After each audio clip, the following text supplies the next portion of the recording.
Welcome to This Explainer. Today, we're taking something you literally experience every single day, music, and we're going to flip your perspective on it completely upside down.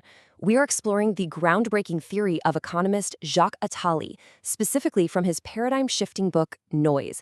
We'll be taking music from everyday, casual entertainment to viewing it as a profound, historical, and deeply powerful tool of political control. Trust me, prepare to never hear your favorite song or even the background hum in a grocery store the exact same way again.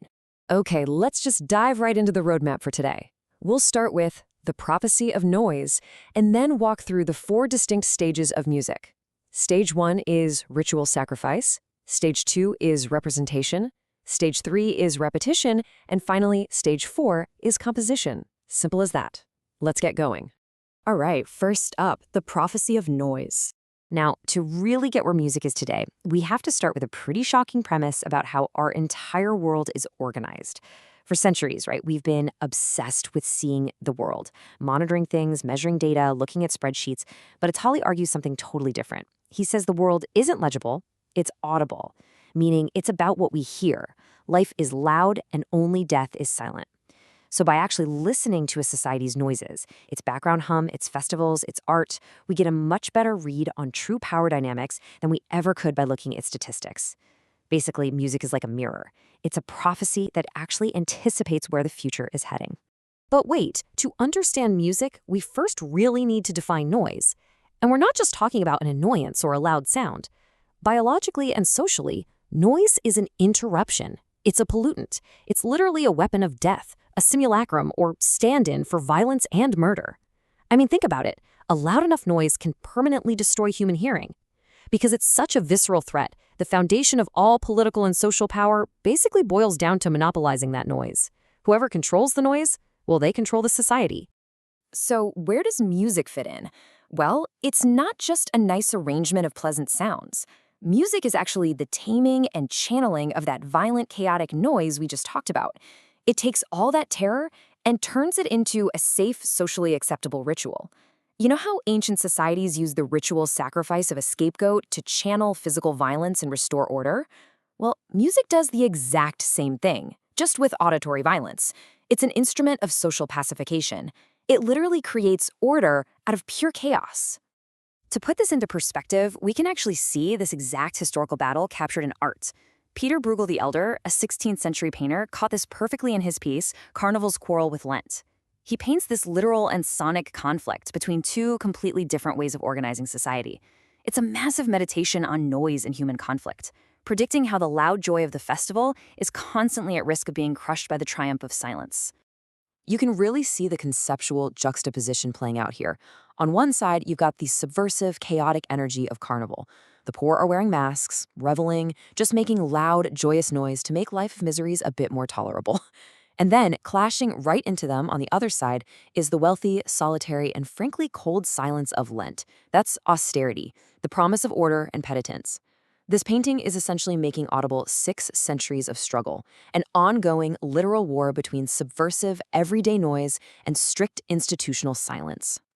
Moving on to stage 1, ritual sacrifice. So stepping back into the Middle Ages, way before capitalism, there was a massive shift in what a musician actually was. Back then, music functioned purely as a shared ritual to affirm social order and community. First, you had the jongleur. This was a wandering vagabond, right? They'd share music with everyone, playing in the village square one night and maybe a lord's chateau the next. It was a free, oral tradition. But as you might guess, power eventually took hold. The nobility wanted exclusive control, so the musician transitioned into the minstrel. Now, the minstrel was domesticated, salaried, reading written sheet music, and producing exclusive spectacles solely for the wealthy elite. The musician went from being a free nomad to, well, an owned commodity. Which leads us right into stage 2, representation. This is the era where music gets completely ripped away from the shared daily life of the village and turned into a shiny commodity sold by professionals in concert halls. And no one was immune to this, not even the absolute legends. Take Johann Sebastian Bach, arguably one of the greatest musical minds in human history. In 1706, he was formally interrogated by his employers. They literally reprimanded him for, and I quote, making curious variations and strange tones. In this era of representation, even a certified genius like Bach was basically a salaried domestic servant.